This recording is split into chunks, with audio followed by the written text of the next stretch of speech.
Харі Кришна, дорогі друзі! Вітаємо вас на каналі Данафонд.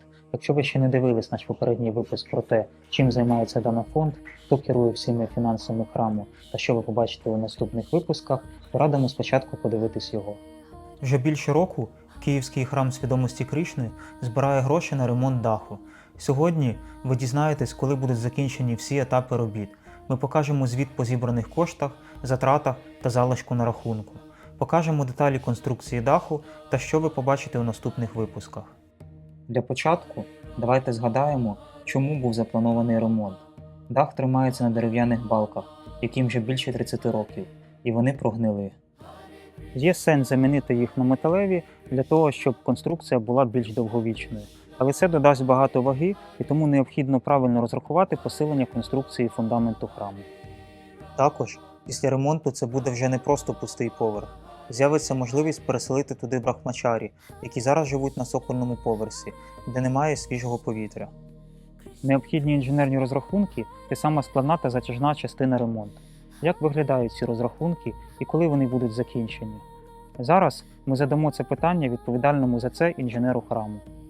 Головне зараз у нас це проєктні роботи продовжуються, і як тільки ми зробимо розрахунки у розрахунковій програмі Ліра, зараз ще підготовка йде. Все ж таки це великий об'єм вийшов. Я вам скажу чесно, коли ми пробували звертатися до офіційних організацій, таких, які займаються цими роботами, то вони сказали, рік не менше ціла команда повинна це робити, розумієте?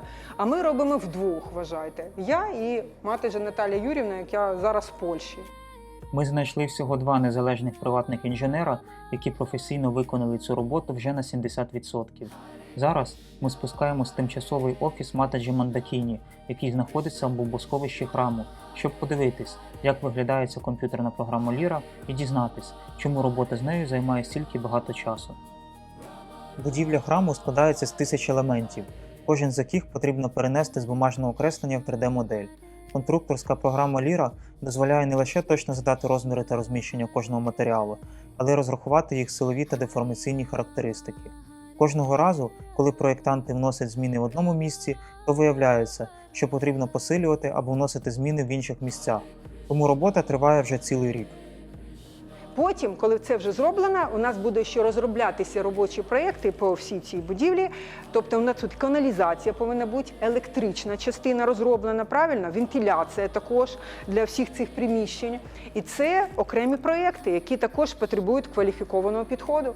Тобто зараз витрачається дуже багато часу на те, щоб це все правильно внести в програму і дуже чітко розрахувати в 3D-моделі, але зато потім значно менше піде часу на будівництво. Тобто загалом час не втрачається.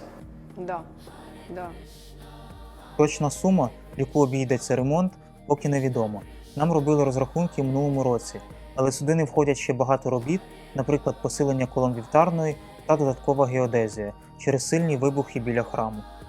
До Нового року будуть закінчені вже всі розрахунки і можна буде приступати до будівельних робіт, які триватимуть ще декілька місяців. А тепер давайте зробимо фінансовий аудит. За рік через Данафонд на реконструкцію даху було зібрано майже 5 мільйонів гривень. Частина витрачена на різноманітні дозволи на реконструкцію, заміри, взяття проб бетону, геодезію, інструментальні обстеження та виплати проєктувальникам.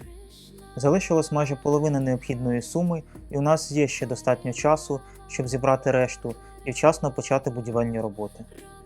Ми щиро вдячні кожному з вас, хто прийняв участь у цьому зборі.